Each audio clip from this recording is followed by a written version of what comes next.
And welcome to House District 35 Candidate Forum, broadcast over KCAW Sitka and KFSK in Petersburg, and rebroadcast over KRBD in Ketchikan. This is one of a series of candidate forums you've been hearing over public radio this election season. Today we'll feature incumbent Representative Jonathan Christ Tompkins and challenger Kenny Carl Skaffelstad, who are vying for the seat representing most of this listening area in the Alaska House of Representatives. I'm KCAW News Director Robert Woolsey, and I'd like to now introduce your forum moderator, Coast Alaska News Director Jacob Resnick. Good evening, Robert. Thank you very much. This is Jacob Resnick from Douglas, Alaska, and we'll go right into it with opening statements from candidates Representative Jonathan Christ Tompkins, the incumbent, and challenger Kenny Skaffelstad in Hoonah. We had a coin toss at KFSK, and Jonathan Christ Tompkins will go first. Thanks. Opening statements. Yeah, thank you, Jacob. My name's Jonathan Christ Tompkins. I'm zooming in from Sitka, and I'm a proud member of the bipartisan coalition in the House of Representatives. I've been a proud member of that coalition the last 4 years, and am basically looking to be a proud member for 2 more years of that coalition. That's a really strong orientation I take to the position, to the legislature, to the House of Representatives, which is that coalition form of government is important for Alaska. It's particularly good for coastal Alaska, given how well represented coastal Alaska is in the coalition structure, on the finance committees, with other committee chairmanships, with the Speaker of the House. And I definitely want to see that continue for 2 more years. What the bipartisan coalition also stands for, and what I also stand for, is a check on Governor Dunleavy. I've been strongly opposed and concerned about the agenda he's put forward for Alaska. It's absolutely terrible for coastal Alaska, from the decimation of the ferry system to looking to shut down small rural schools. I and the coalition have sought to override the vetoes the governor has made. We've been partly successful in that regard. Things could have been a lot worse. And for the next 2 years, look to be sure to make sure that we have a robust check on the executive and make sure that Mat-Su Valley brand of Republican politics don't sort of have too much undue influence in terms of the future of the state. So that's just a couple of sort of guiding principles that I hope sort of set the table. Thank you, Representative Christ Tompkins, and for keeping it below 2 minutes. Mr. Kenny Skaffelstad, your opening statement, 2 minutes, please. Well, first, I want to thank KCAW and KFSK for providing this forum for us to share with. I am Kenny Carl Skaffelstad from Hoonah. I've traveled in various occupations around this district and beyond. Many people do know me and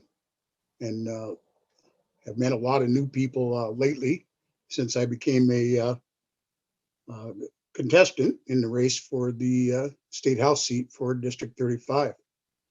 I am a Republican. I have some conservative values. Indeed, I am entering the race in pursuit of forwarding a set of conservative values, as well as a long working man's perspective. I am the former mayor of Hoonah, former council member, a civic activist, and all-around rabble-rouser when it comes to general civic issues.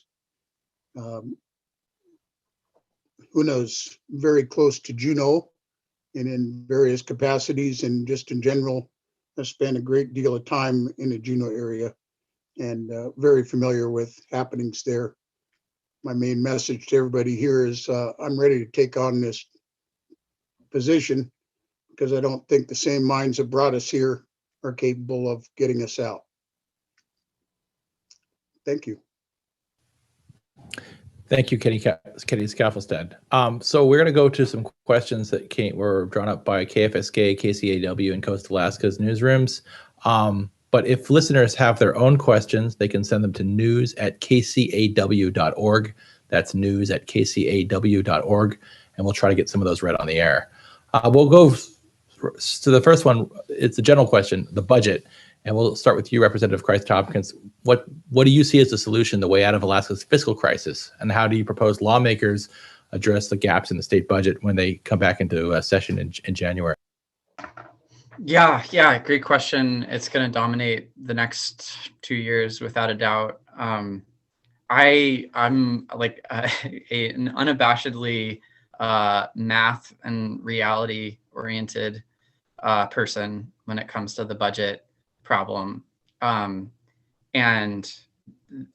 there has yet to be a budget proposal put forward in Alaska that actually balances the budget, that even remotely passes the red face test, that doesn't involve some combination of downward pressure on the operating budget, new revenues, which means taxes, and restructuring the permanent fund dividend.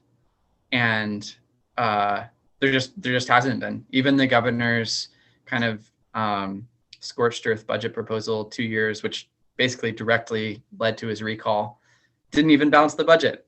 And that was pretty scorched earth. It didn't even come close to balancing the budget, in fact. It relied on drawing down savings and other sort of kick the can measures. So I'm math oriented and reality oriented, and very much want to realize short-term pain in order to create a long-term secure future for the state, even if that means tough decisions. That's very much my orientation and guiding principle. And that means all of the above approach, not just pretending we can get away with one, of revenues, downward operating budget pressure, and permanent fund dividend restructure. You've got 20 seconds left. Can you talk about downward pressure? Where would you cut, and what kind of taxes would you support to raise? Yeah, I mean, the legislature's cut the operating budget by a steady, probably like 2 to 4% a year margin the last 5 to 6 years. A lot of that has been tributing different agencies. It's been looking at consolidation. I mean, there's a lot of sort of trimming around the edges that has occurred, and basically that sort of same approach of not just gashing huge programs all in one fell swoop, but sort of trimming and sort of continually reducing the budget, I think, is a much more sort of intelligent and sustainable approach to budget pressure. So the budget has been cut. We'll press you for specifics a little further. We're going to give Kenny Skaffelstead an opportunity for his 2 minutes, and we'll come back on this. Mr. Skaffelstead, 2 minutes, please, on the budget. How to close the budget gap. Yes, certainly the largest challenge to Alaska is for us to bring this budget in perspective.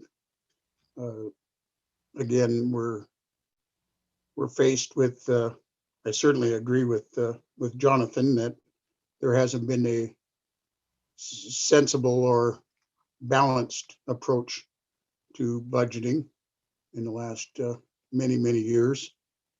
And while there have been some token cuts realized to certain budget items in the last several years, I see that our cost of government per person, per population, per capita, per se,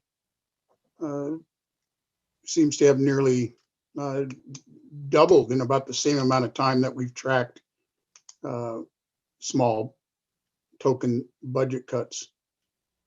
Kicking a can down the road is not a thing that we can do because we flat run out of road. There's not a road to kick this can down any further. The responsibility of a household doesn't allow to live outside of its means. If you're not meeting the budget end with the resources you have, you must resort to alternatives at a very early time, as opposed to after the fact, when we're so deep in trouble. Our alternatives start to narrow. I think that we have room to cut redundancies. I think we have room to raise revenues in the form of resource development that is sometimes a painstakingly delayed process when left to government. I mostly think that government needs to do what it can to allow for commerce to generate in the entire state. Okay, thank you very much. I want to go back to Representative Christ Tompkins and ask him specifically how he would raise revenues. We mentioned taxes, specifically how would this look like? A payroll tax, an income tax? What specifically would you support? 2 minutes, please. Yeah, I have voted for an income tax. I think it's been proven pretty clearly by the state of the budget that that was the right decision. I would do it again. I'd support a payroll tax. I'd support a flat tax if that had the majority support in the legislature to pass. I mean, I'm sort of very much compromise oriented on revenues where, you know, whatever can attract a broad base of support and get a revenue piece across the line. I mean, don't want to be sort of inflexible or have, you know, some ideological purity test because there's a lot of diversity of opinion in Alaska. I mean, I would definitely say my last preference would be a sales tax. I'm pretty opposed to a sales tax given how, I mean, it really hurts Southeast where a lot of municipalities rely on sales tax revenue. So you're really hammering those towns with sort of a double whammy. And you know, payroll taxes, income tax are really preferable given the just huge sum of money that leaves Alaska directly every year from non-residents from Washington, Idaho, Oklahoma, you name it, working in the oil patch, working in the mines, who don't live here and make huge amounts of money here, and none of it ever really stays in Alaska. So there's a substantial advantage to those revenue measures, and that you, the state of Alaska sees some benefit before that money really leaves the state forever. Okay, thank you. Mayor Skeffelstead, taxes, income taxes, payroll taxes, these types of taxes, are there any sort of taxes that you would support? The idea of taxing Alaskans hurts me all over from one end to the other. To reiterate, it is unfortunate to view where we are at. It is more unfortunate to realize why we are there and what strategies might have arrived at this point. However, I am, again, generally opposed to taxes. However, we have to have enough revenue to sustain ourselves. What sustaining ourselves is left to interpretation and a finding of the governing body and the people of Alaska. And I think that taxes as a last resort, if they must be had, I would defer to those that we would be taxing to advise me, and I would in turn advise them of everything that could be found about the options, and would listen to them very, very closely about their thoughts. I know this very well, that no Alaskan wants tax of any kind. They also don't want a continued story of how we can't balance our budget, how we can't come out of, with some responsible approach to our fiscal responsibilities. So I'm against taxes, but if they must be had, I will defer to the voters as advisor. Okay, thank you. Voted for any tax. Thank you very much. So I have a follow-up question for Jonathan Christ Tompkins. It has to do, you mentioned that you're very proud to be part of the bipartisan coalition. With the various primary results of the Republican primary, it's looking less and less likely that that same kind of bipartisan coalition will be in power the next session. So what is your strategy if there isn't a bipartisan coalition to continue to be effective for your district if you are in a minority with the Democrat, caucusing with the Democrats? Yeah, well, I'd love to interrogate the premise of that question. Sure. I've had a number of conversations with a number of people in Southeast around the state about, you know, what the future of the House looks like, and there, I would actually give better than 50-50 odds that the bipartisan coalition will be back in Juneau next year, even with the primary results, which I would, you know, readily, you know, describe as unfortunate for Alaska that, you know, independent-minded legislators weren't able to return to office through the closed primary system. But there's basically 5 races, the way I see it, all of which are up north, most of which are in Anchorage.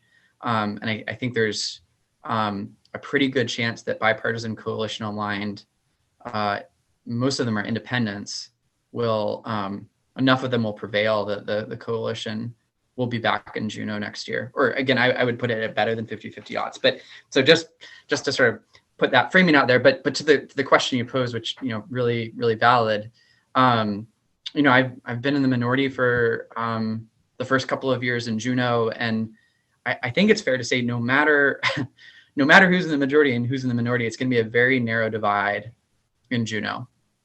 And there's the Republican caucus is really fractured in two between Mat-Su Valley legislators like David Eastman, and there's several sort of David Eastman aligned legislators who won their primaries. And I can say with confidence, it is going to be very hard for them to govern without the help of a minority. And so I think you'll see a very sort of collaborative and frankly messy legislative session next year, regardless who's in the majority and the minority, and that the minority's votes will actually be quite influential in any scenario. Okay, thank you. Mayor Scaffelstead, so let's take hypothetical for a minute that the bipartisan coalition is in the House, majority in the next session. Do you see yourself as a coastal Republican caucusing with the bipartisan coalition, or would you see yourself caucusing with the Republican minority in the House? 2 minutes, please. Out of the gate, I am as I said earlier, a Republican with conservative views, and am not as big a fan as some of my contemporaries with the bipartisan coalition as a means of going forward. However, and then to backtrack here a minute and clarify, I certainly at first would not look to be joining the bipartisan coalition unless it showed promise for us to bring the wants and the end result to the voters and the constituents and members of the region and the people of Alaska. So I'd be somewhat resistant. I'd be very anxious to hear all points of view from whatever party. I'm not a severe right-winger, as it were, but certainly a Republican. I will be a Republican no matter what subgroup I join, and the voters can count on me to represent with fairly customary Republican views. Okay, thank you very much. And we're going to switch it up a little bit and continue with you, Mayor Scaffelstead, and switch to ferries. I was wondering if you've been following the work of the Alaska Marine Highway Reshaping Work Group. They've kind of wound up their work in the last couple of weeks and have forwarded some of their recommendations to the governor. I was curious what you think of some of their draft recommendations, selling or giving away some of the ships that are not being used, reducing service at some ports. and forward funding the Marine Highway, as well as having an empowered executive board. These are some of the ideas that the reshaping group is recommending to the Dunleavy administration. I was wondering what your thoughts were. These are these some of these that you support or don't support, and what's your vision for the Marine Highway? And I apologize, it's a complex question for just 2 minutes. So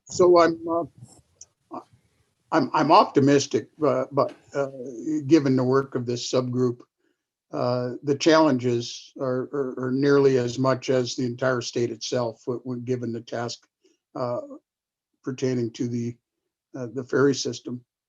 I certainly am in support of a forward funding for the ferry service. I have watched for years the ferry service in to all of its ports be a political football that each year becomes a gambit piece on the political table, and I tend to agree for the most part, pound for pound, with the committee's findings. I think the recommendations are good ones, are well founded, and to some extent, but the work has just begun. I think they were handed a very difficult job and very little tool chest to work with, and what they came up with is pretty sensible and honest and straight up, and something that I really want to find out and learn more about. Is there anything in their recommendations that gave you pause? Anything that you specifically were like, no, that's a red line for me? Again, I'm sorry, repeat. Oh, I was saying, was there any of the recommendations in there that you said, no, I totally disagree with this. This is a red line for me. I wouldn't support this, that you've seen? Any specifics you give us, or any? There were none that rocked my boat to the point where I felt in danger. I appreciate the work, and certainly an observer of the topic and the issue. Can't say I could have done better myself coming up with recommendations for our valuable ferry system than what that committee did. My compliments to them. Okay. Thank you very much on that. Representative Christ Tompkins, the Economic Reshaping Group for the Marine Highway System. What did you make of their draft recommendations so far? Reducing the fleet, cutting some of the service, forward funding the Marine Highway System, an empowered executive board that would give the Marine Highway more autonomy from the Department of Transportation. What are your takeaways?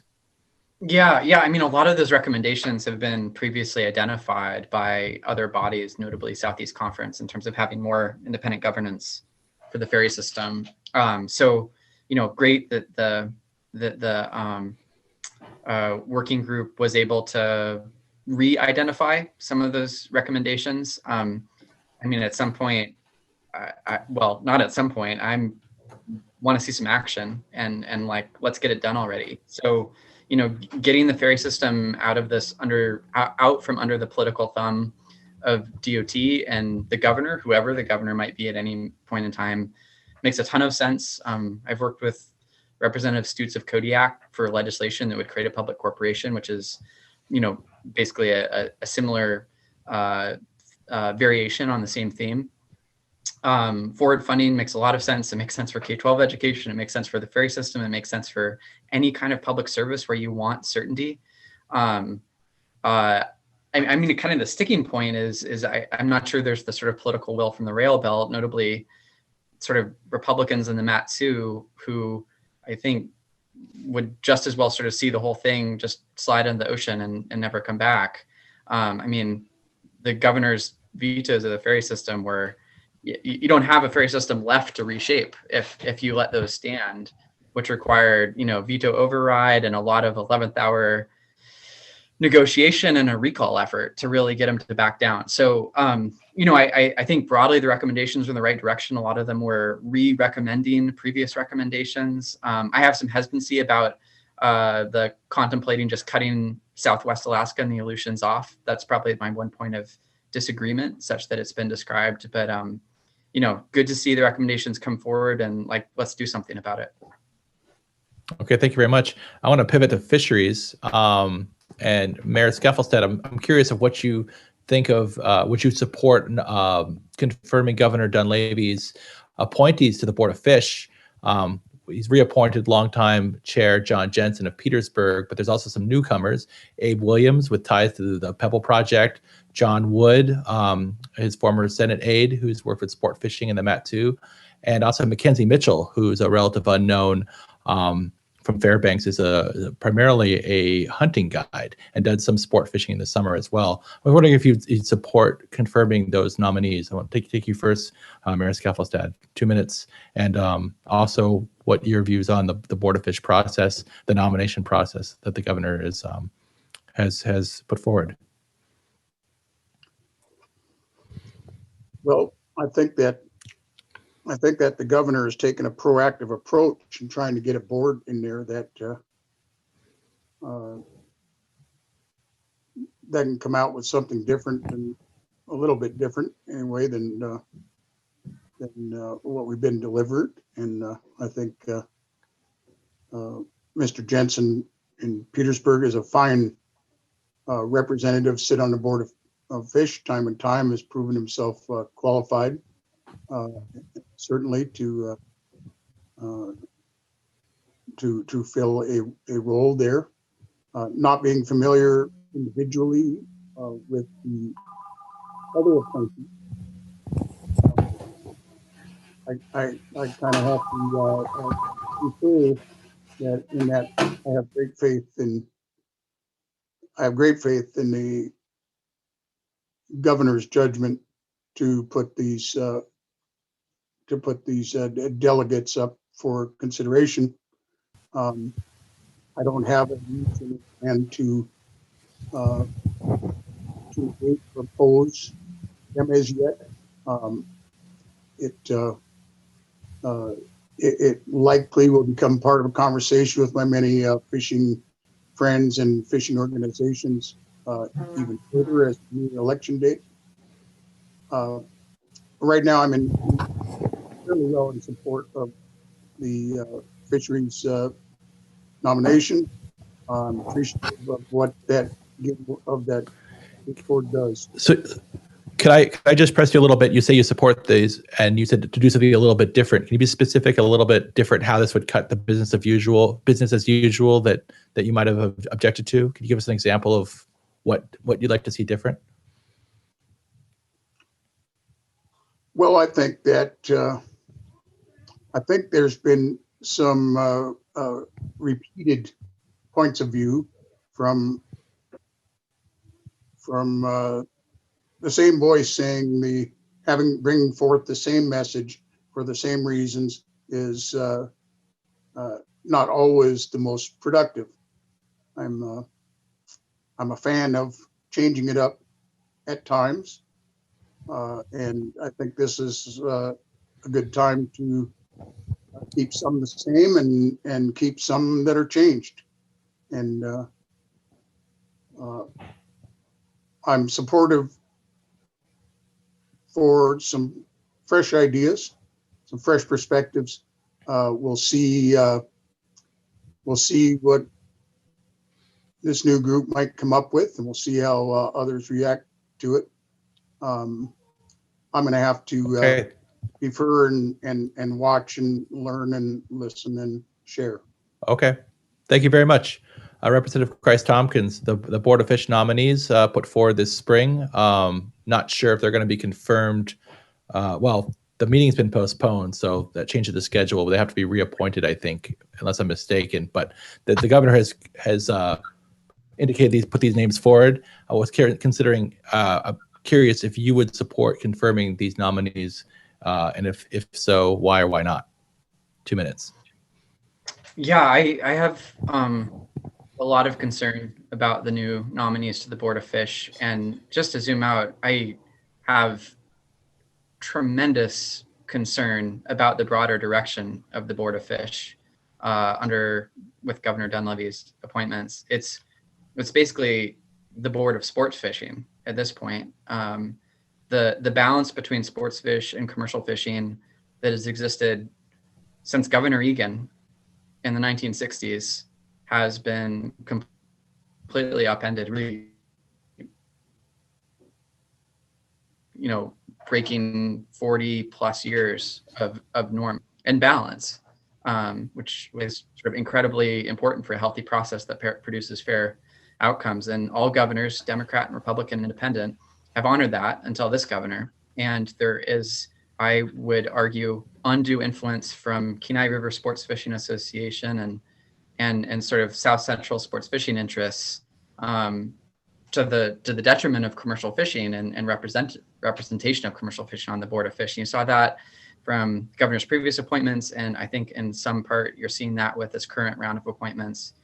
I was very proud to vote no on the governor's nomination of Carl Johnstone to the Board of Fish, which failed by, I believe it was a 30-29 vote. So every vote was a deciding vote on that confirmation. And, Carl Johnstone, I think, as anybody in Comfish knows, kind of epitomizes the power politics that has sort of permeated from sort of South Central sports fishing interests, which, will sort of shut down commercial fishing in all possible opportunities. And, it's just really important to have balance. We've lost it under this governor, and I'm concerned that this current slate of nominees he's put forward is just taking us farther down that road that upends 40 years of tradition in Alaska. Thank you very much. So we're just at the top of the hour listening to the House district debate between incumbent Representative Jonathan Christ-Tompkins and challenger Kenny Carl Scaffelstead in Hoonah. Your moderator, Coast Alaska's Jacob Resnick in Douglas. We're going to go to some listeners' questions we've solicited. Some have come through KFSK, some through KCAW Raven Radio. We'll start with Becky in Petersburg writes, the Cake Access Project is not a done deal.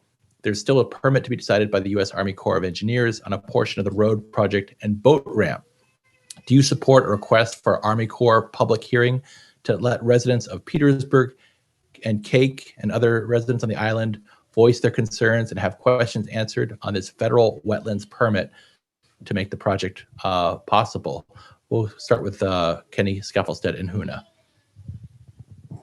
I absolutely encourage every opportunity for the public sentiment to be forwarded into the process at whatever juncture it is in. I certainly would encourage for a consensus building up in all surrounding communities at towards whatever position one takes towards a project. And so in general, I support a public comment in the Corps of Engineers process. And a little broader, what's your view on the project? Is this a good use of $40 million for the state to build this access road between Cake and towards Petersburg? Well, it's been in the works for a long time. The concept, I think, is one that the concept itself, I think, is one that hasn't been worked over enough. More roads in these islands start to open some opportunities. I'm in favor of the project in terms that it's actually got off the ground and there's some measurable progress in absence of progress on much else. However, I hear from supporters and those that'll talk to me that there's some contention in Cake and in Petersburg about the entire concept of the road. I would encourage those that can to facilitate some sort of consensus finding on the part of the people. Let's not have a project for project's sake, but perhaps to re-champion the initial idea and the value Okay. of the project would be a place to go and present that to the people as a basis to get their input forward. Okay, thank you very much. Representative Christ Tompkins, the Cake Access Road project. Do you support a public hearing for the Army Corps of Engineers, and do you more broadly support this use of $40 million of state money? 2 minutes, please. Yeah, I'm not familiar with the ins and outs of the Army Corps process, but my default would be at every juncture there should be, robust and inclusive public input. So I guess the sort of default answer is yes, absolutely, on that front in terms of process with the federal side of that project. I mean, in terms of the project more broadly, I've always had a more skeptical perspective on the cost benefit of the project, especially thinking about how those dollars could be used. At the same time, the project was appropriated prior to my entry in the legislature, and there's a lot of dominoes that fall if it gets very sort of messy with projects that have sort of been appropriated previously, and to try to come in after the fact and engage on those. And I mean, I think what about going forward? Jeff in Petersburg, for example, asked, would you support funding winter maintenance on the road once it's built? Yeah, well, and great question. And just to sort of close the loop on the previous thought, I mean, I think I've got a different perspective on this project than my counterpart in the Senate, and sort of I respect that. And there's some issues we disagree on, some issues we agree on, and this is one we've got sort of a different perspectives. But I mean, going forward in terms of winter maintenance, no, I don't think that would sort of rise to the level of the very limited dollars in the operating budget. Putting those dollars towards winter maintenance when we're just going to be trying to squeeze every last dollar out of the budget for the most basic of services, and especially given that this road doesn't actually connect the two communities directly, but just to a boat launch, 15 odd miles from Petersburg. I don't think it rises to the level of using precious dollars in the operating budget. Okay, thank you very much. And we'll stay with you, Representative Christ Tompkins. We have a question from a listener in Craig on Prince of Wales Island. They write, sometime in the next 12 to 18 months, the Alaska Redistricting Board will adopt proclamation House districts in Alaska based on the 2020 census. What can residents of House District 35 do to mitigate the loss of representation in the Alaska legislature that's likely to occur given the growth of population in the rail belt and the static or loss of population in Southeast since the 2010 census? We'll stay with you, Representative Christ Tompkins. Yeah, it's a great question. I mean, the population dynamics in the state, if you look at the Department of Labor numbers, are actually pretty interesting. Anchorage also is facing a contraction of representation. So the Mat-Su will pick up probably a full seat in the House, and that will sort of come at the expense to the rest of Alaska. But it will be, given that everything is proportional, it should be kind of a bit more distributed than I think sort of conventional wisdom might suggest. But it is a reality, and it is has been a reality for a while.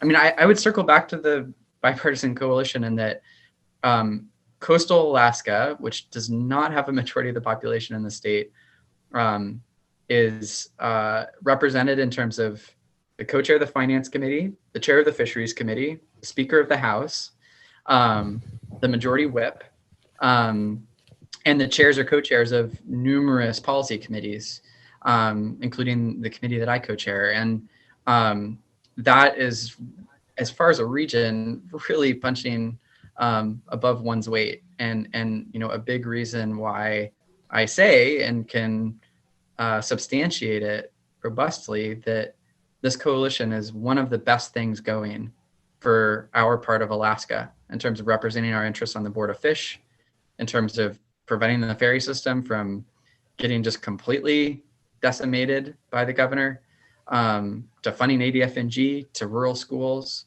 to you name the issue that's important. Public radio, for that matter, was proposed to be completely zeroed out. The check on that was the coalition. So, I mean, the fact this very debate is happening in this moment, there's a nexus there to the coalition and the representation of this region. So I think, finding common cause as we have in this coalition is really important for our region getting proper representation in Juneau, and I plan to carry that forward. Thank you. Kenny Scaffelstead, redistricting could be at the expense of Southeast Alaska after the 2020 census. What would be your strategy to make sure that this region continues to have the strongest political representation in the state legislature? Well, in the short term, I certainly encourage each community to fulfill all census inquiries and processes to be sure that we're delivering a realistic picture to begin with. I had past experience where it was the information that was officialized but seemed to conflict with the actuality at hand, albeit I'm an older guy and I remember the past some. But first of all, I'd encourage that the communities remain fast to the stability of their individual communities. I think indeed there is a discussion that will be had. I think there is going to be a lot of interest in lessening representation from coastal communities, district like ours, and we've got to stand ready and be prepared and be informed and know blow by blow ahead of time what sentiments are within the legislature, within the populace, and how we can influence how the district thing comes out. I think a lot of it's going to have to be we're going to have to watch and see what some ideas are and how they apply to the required formula.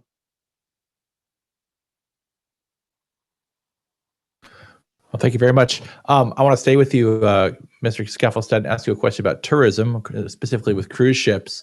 Would you support or oppose stricter state regulation and monitoring of cruise ship discharges in Alaska's air and water? And if so, why? And also, do you support the Ocean Rangers program that was taken out by the governor's veto, but is still on a law in the books? Well, I'm in general support of a very stringent and focused attention to the effect that cruise ships and associated operations might have on our waters and lands in this robust area, in our robust areas. I can't say that I'm in particular support of the Rangers program. I'm not in strong opposition or say dissolve them out of the mix just yet. But I'm not opposed to the state reasonably and responsibly playing a role in assuring a pristine environment, and certainly from the perspective of if we had violations or abuses, would be detrimental to the industry itself, and potential benefit in the future for us. So while I'm not a real fan of government interjection in this case, I think this industry deserves the attention of the state of Alaska and the people that live in it, as to what's produced as a byproduct of those operations. Thank you.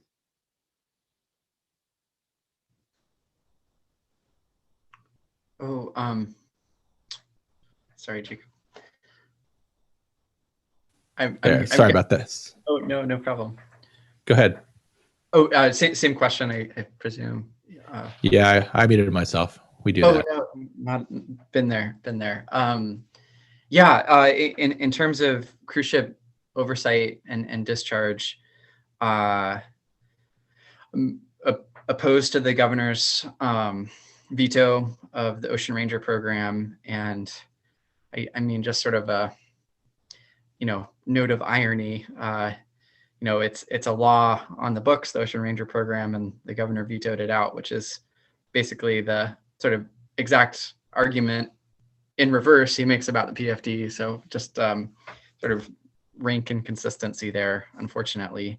But I mean, I would not contest he has the constitutional authority to do it. It's very clear what can and can't be done, and he did it, and I disagree, but that's that. So while I support funding the Ocean Ranger program, which it should be noted in the budget is actually not coming from the general fund of the operating budget. So these are dollars that are not, say, in competition for ferries or schools or troopers or these other core public services.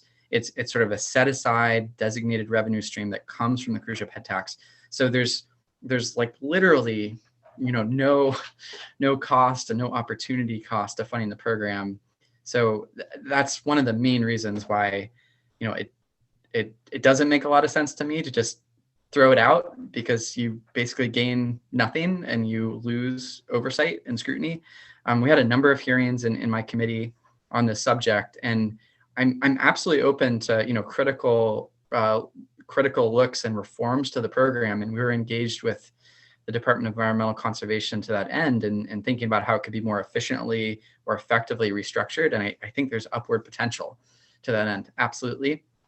But just to sort of toss it out with kind of no explanation and really no public benefit makes no sense to me, and very much opposed to that action by the governor. Oh, muted again. Yep, sorry about that. Okay, I'm new at this. But would you oppose or support stricter monitoring or regulation of discharges in air and water than currently exists in state law? Are there any examples of where Alaska could go further than it does now with respect to cruise ships, environmental regulation? Yeah. I mean, great question. I mean, this really gets into the specifics, and I would have been more on my toes back in March, April, when we were really getting down into the commas and the specific, numbers of, X units per volume of water of this element or that element.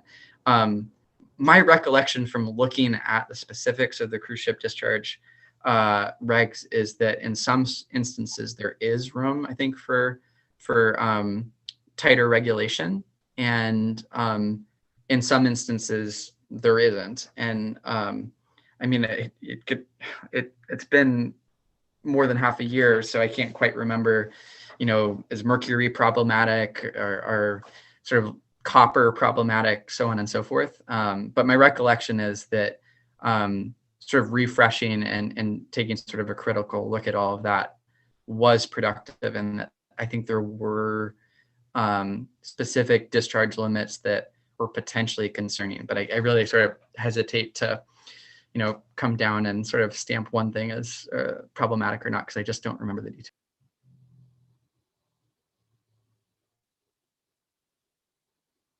Oh, muted again.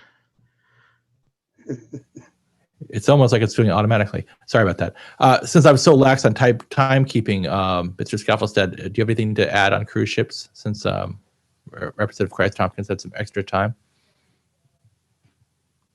Well as I think that there's a lot to be gained when we speak of state oversight pertaining to emissions and their effect from a traffic aspect to whatever recognizable impact. And typically we hear them from complainers, basically people that have a problem with whatever the cruise ships are doing. I think they deserve consideration. After all, they're partaking of what they do and where these people live. There's no better environmentalists than the people that live right next to where these cruise ships travel. And I think the state of Alaska, perhaps before anticipating a regulation, which typically are a constriction of sorts, is to pursue direct view and oversight and intelligence gathering on a case-by-case basis to whatever degree that could be found.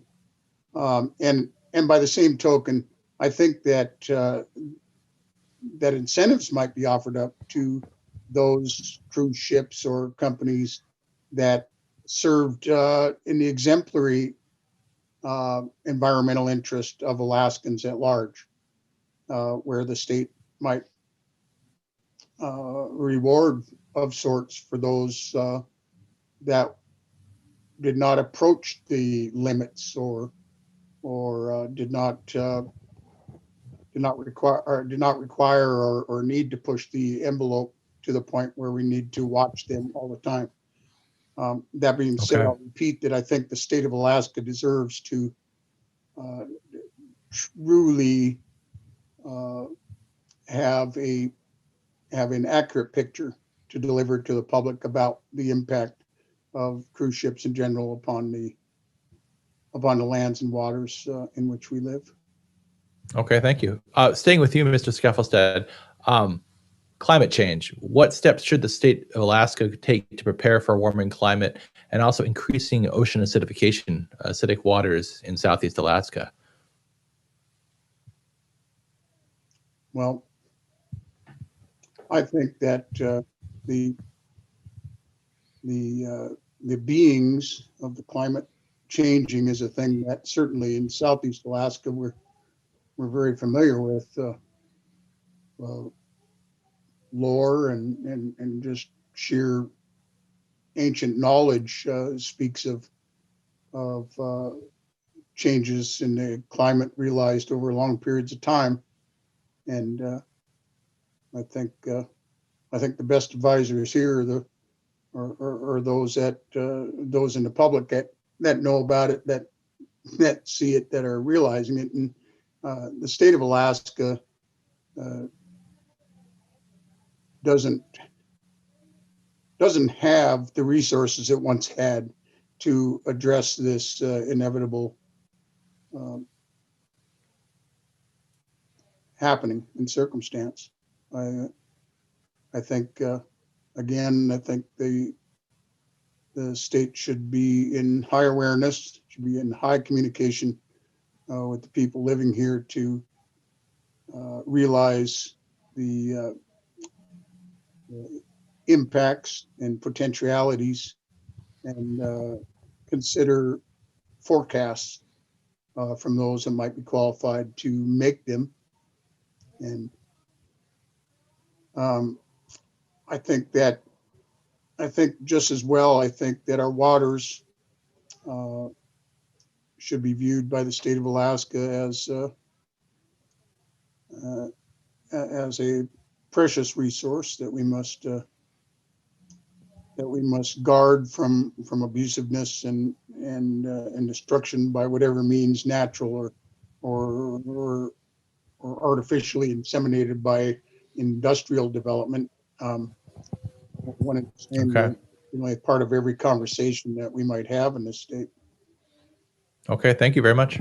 And Representative Christ-Tompkins, do you agree that the state of Alaska's resources are too limited to address climate change? Or what's your view on this?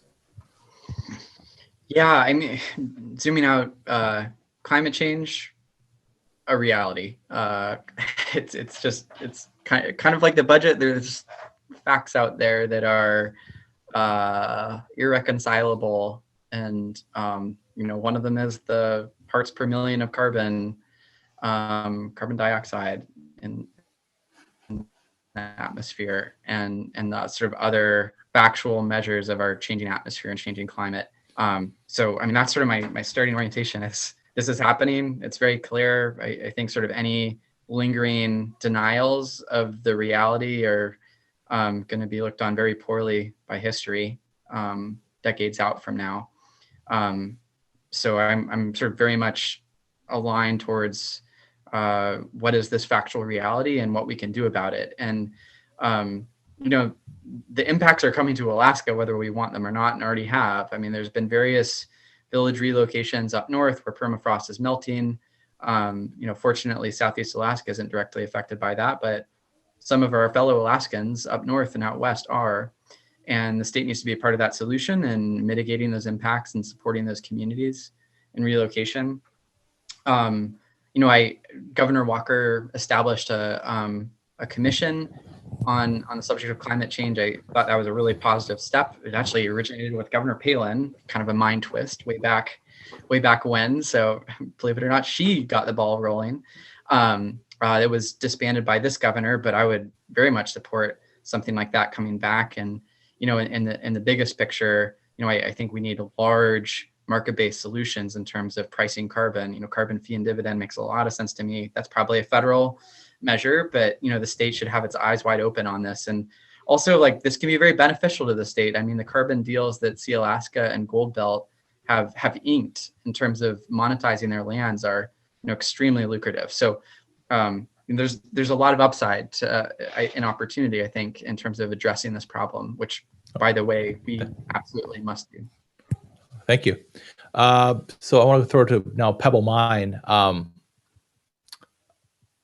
Then the question here would be, what role does the state of Alaska have with the permitting? Do you agree with the state of Alaska helping to develop the Pebble Mine? What would your strategy be in the legislature if elected? We'll start with Kenny Scaffelstead. Well, I think that Alaska has a inevitable future, certainly a present situation regarding the mining. The Pebble Mine in particular certainly draws the ire and concern of those concerned with the fisheries industry in that particular region. It is a sensitive area geographically speaking. I think that there's a gigantic opportunity for us to pursue a basic building block for the future of Alaska in this concept. I think that the state of Alaska might take the approach where the concerns of the locals in terms of their fears, their concern about the impact of the mining operation itself upon their way of life, upon their standard, should be taken into consideration. And I don't think that it's as complicated as we make it out to be. A standard might be drawn that if a recognizable impact in any one of the pre-recognized areas towards the fishery or the lifestyle of the people there are realized, that the mine has to punt and back up and make it good or go away. That being said, I think there's tremendous mining potential. I'm generally in support of mining in the mining industry and mining development here, but I think the state needs to really be awake and on its toes in dealing with each and every project, and certainly this one. So was that, I'm hearing like a cautious endorsement of the Pebble project then, Mr. Scaffelstead? I endorse progress on the Pebble Mine, guarding the crucial subsistence and commercial fishery in the Bristol Bay region, and special recognition to those residents that live off the land. And in river country, it's a chain effect can be realized from upriver, and those people know best. You hear what what they're concerned about and alleviate their concerns or take them on as a state and eliminate them from a potentiality Okay. coming from the mine. Thank you. Representative Christ Tompkins. Generally in support of the mine. Yeah, no pebble, straight up opposed to the mine for a number of reasons. As late Senator Stevens said, wrong mine, wrong place. It's just it's a global treasure, the Bristol Bay watershed. It's incredibly productive as a fisheries resource. It's incredibly productive economically for the state of Alaska and that region, and it should be in perpetuity. And I think it's our stewardship responsibility to keep it that way. And when the region is pretty much entirely opposed to the project, and this project to some extent is kind of just getting rammed down their throat by a Canadian mining company, that's a real problem with me. And, I think sort of deference to that region and their opposition to the project is an incredibly relevant fact.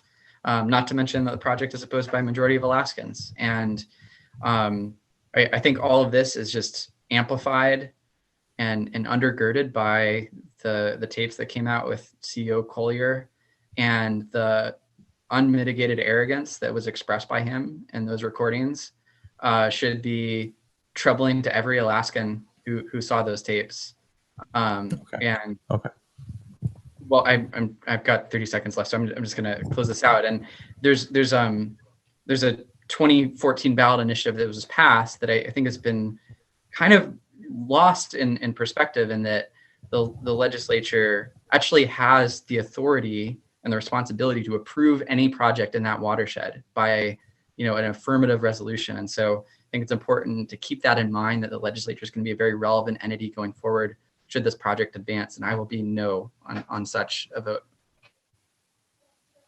Thank you very much. And we'll now go to closing statements. You've got 1 minute, Representative Christ Tompkins. Thank you very much. Yeah, thank you, Jacob and KFSK, KCAW, KRBD for hosting this, and really appreciate the comments tonight from Mr. Scaffelstead. And I'll just sort of touch on a couple of points that as I mentioned in the opening statement, I think are really important these next 2 years. It's really important for us to make the right long-term generational decisions these next 2 years. And I am fully committed to that, to not papering over inconvenient realities, but to confronting the math and casting the hard votes and making the decisions that will secure the future for the state. And for me, that means working with a bipartisan coalition and really doubling down on the coastal representation that we have there, and serving as a check on this governor and serving as on a check from the really extreme politics we're seeing out of the Mat-Su Valley. So that's very much my orientation in the next 2 years, and would really appreciate the support of the district to go to Juneau and do that. Thank you for being here, Representative Christ Tompkins. Kenny Scaffelstead, 1 minute wrap up, please. Yeah, I'm here to offer you a change. We have experienced a transition. The state of Alaska finds itself with its proverbial back against the wall in many areas. Nothing can have a greater impact than your vote in this election. If you've already pre-voted on this, consider, and you haven't voted for me, consider changing that and vote for me in this election. And you will offer yourself the greatest opportunity to change from the minds that brought us to this place, where we go from here. And my experience, my knowledge, and my dedication will deliver to you a truthful and open and humble approach to the legislative processes. And where I've troubleshot on many problem areas in our region before. I will produce the Trouble's End once again. You can make a difference. Make yours count. Vote this year. And let's give ourselves a change that we can count on. Thank you. Thank you very much. And you've been listening to the debate with Democratic Representative Jonathan Christ Tompkins of Sitka and challenger Kenny Carl Scaffelstead, Republican in Hoona. Thanks very much. From Douglas, Alaska, I'm Coast Alaska's Jacob Resnick. Thank you. Good night. Thank you very much, Good Jake. night. Thank you. Other important election forums coming your way over public radio in the near future. The debate for the state featuring candidates for Alaska's congressional delegation, which will air Thursday, October 22nd at 8 p.m. with candidates for U.S. House of Representatives, and Friday, October 23rd at 7 p.m. with candidates for the U.S. Senate. Until then, thanks for joining us, and have a good evening.